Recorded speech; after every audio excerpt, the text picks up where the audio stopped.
Baka pwedeng makahingi ng favor sa inyo. Ano ba yan? Baka pwedeng pagpadilig ako. Ma'am Liza, muli na naman tayong nagkita. Ano naman problema mo? Pumunta sa lalaki tapos sabihin, Kuya, diligan mo naman ako. Mamaya magalit sa akin yung tao. Ay, follow o unfollow? Kumakain pa ako. Ay, naku, pagka ganyan, unfollow ka na lang. Siyempre, palo. Unfollow. Tara na. Sure ka ba? Oo, tara. Oh, susunod ka rin pala. Tara na.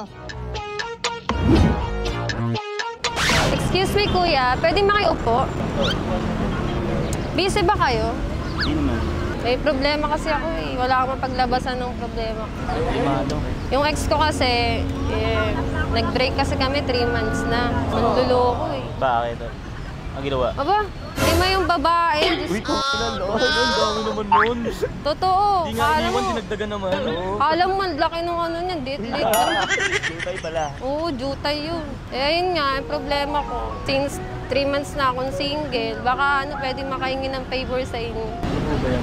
Baka pwedeng pagpadilig ako. Sakto kasi, 3 months na. Natutuyo na kasi. Natutuyo na, kaya ayun, kailangan ng madiligan. Go man. Ang ito, may jowa. May jowa ka? May jowa. Ano naman, magdidilig lang naman. Galit.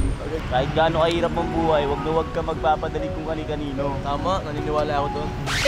Humihingi nga ako sa inyo ng tulong. Baka pwede nyo akong tulungan. 3 months na walang dilig eh. Bigyan mo na kaya. Awa naman si ate, oh. Di ka ba naaawa? Hindi na mo, awa naman, oh. Sige na nga. Sige na nga. Kaya ka na? Hindi, joke lang.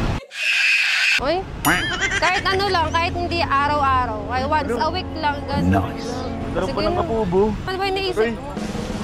I mean, may halaman kasi ako doon. Makikisuyo ako, papadiligan ko.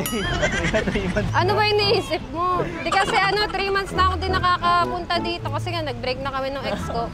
Yung halaman ko doon, natutuyot na eh. Kailangan mabasa yun. Kaya-kaya yan. Dali lang yan eh. Bali lang doon yung halaman ko doon banda doon ah. Saan? Madadaanan mo yun, nandun na yun. Ang laki naman niya, puno na yan eh. Hindi, halaman ko yan. Akin kasi yan. Araw-araw dinig sa akin yan. Sakto, buti na lang kayo nalapitan ko. Ang bait nyo naman. Sige yan, thank you ah. Iniisip nyo.